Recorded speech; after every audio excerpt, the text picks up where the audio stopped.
Hey there. Okay, so we started some seeds, or we put some seeds in these trays the other day, and I had gathered some snow from outside, and so I have it down here in a tub. But here's what I'm gonna do.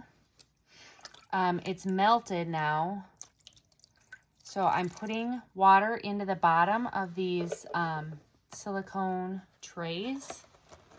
Not a lot, but just a little bit in the bottom. And then these are what the seeds are in.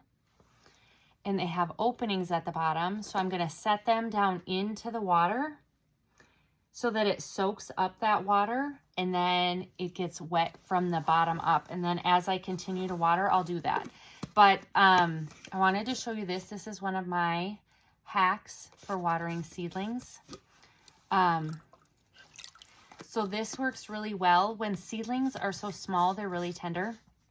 And so you don't want to like pour a big heavy stream of water on them.